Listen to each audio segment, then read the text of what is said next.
হরে কৃষ্ণ। স্বাগত বন্ধুরা নতুন আরেকটা রেসিপিতে।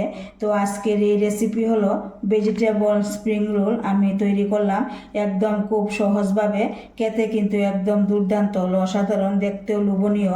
তো আমি কিভাবে এই ভেজিটেবল স্প্রিং রোল তৈরি করলাম আপনারা অবশ্যই আমার এই পুরো ভিডিওটা দেখবেন।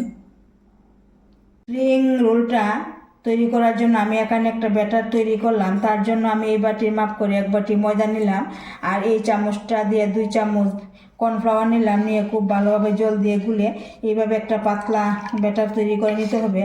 ব্যাটারটা তৈরি করার পর এরপর আমি আধা ঘন্টার জন্য রেস্টে রেখে দিয়েছিলাম।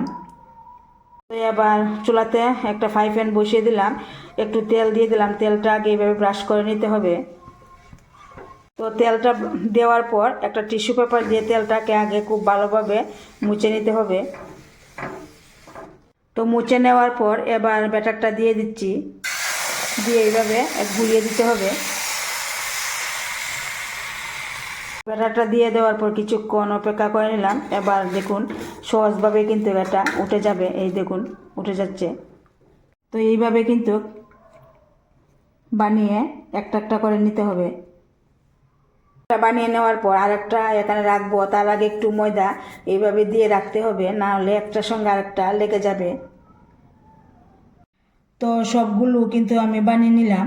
তো দেখুন এইভাবে একটার উপর আরেকটা রাখার আগে কিন্তু ময়দাটা দিতে হবে, না হলে একসঙ্গে লেগে থাকবে। তো আমি এবার একটা বানিয়ে দেখাচ্ছি।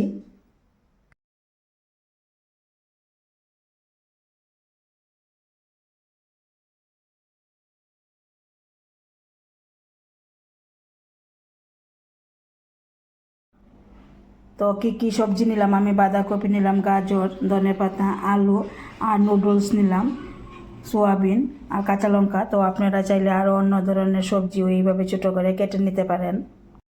তো এবার চুলাতে কড়া বসিয়ে দিলাম, তেল দিয়ে দিলাম পরিমাণ মতো, দিয়ে এখানে কালো জিরা ফোড়ন দিয়ে একটু আগে হালকা ভেজে নিতে হবে। এবার একে একে সবজিগুলো দিয়ে দেব। প্রথমে আমি আলুটা দিয়ে দিচ্ছি, গাজর দিয়ে দিলাম, বাঁধাকপি, সয়াবিনটাও দিয়ে দিলাম, কাঁচা লঙ্কা কুচি, পরিমাণ মতো লবণ দিয়ে দিলাম, পরিমাণ মতো হলুদ গুঁড়ো, এখানে জিরা ধনিয়া আর লাল লঙ্কা গুঁড়ো সব কিছু দিয়ে নেওয়ার পর খুব ভালোভাবে নেড়ে চেড়ে নেবো।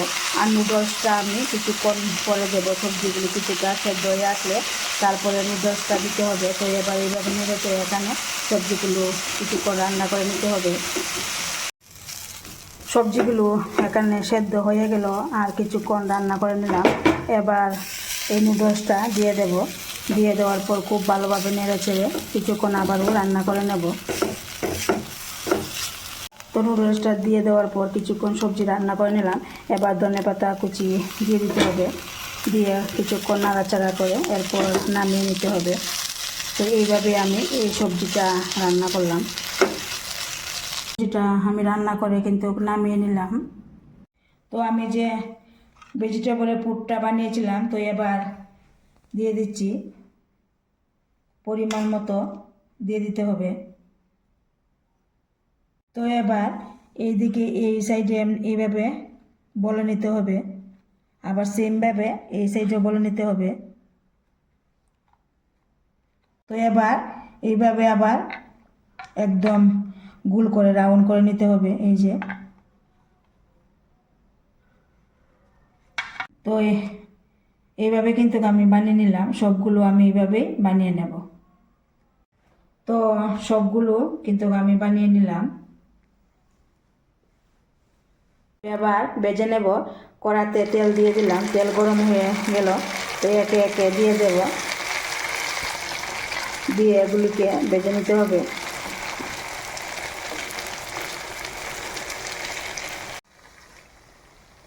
তো কিছুক্ষণ পর আবার উল্টিয়ে দিচ্ছি।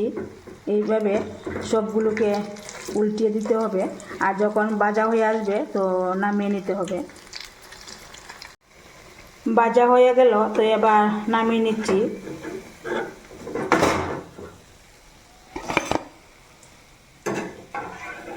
তো সবগুলো কিন্তু আমি ভেজে নামিয়ে নিলাম।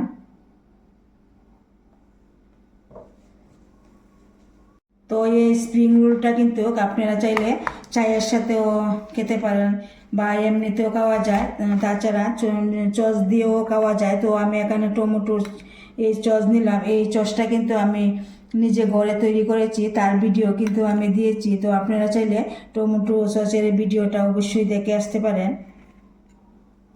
তো কেমন লাগলো বন্ধুরা আমার এই স্প্রিং রোলের ভিডিওটা? যদি ভালো লাগে অবশ্যই একটা লাইক দিবেন, শেয়ার করবেন, আর আপনারা অবশ্যই একবার বাড়িতে এইভাবে বানিয়ে খেয়ে দেখবেন।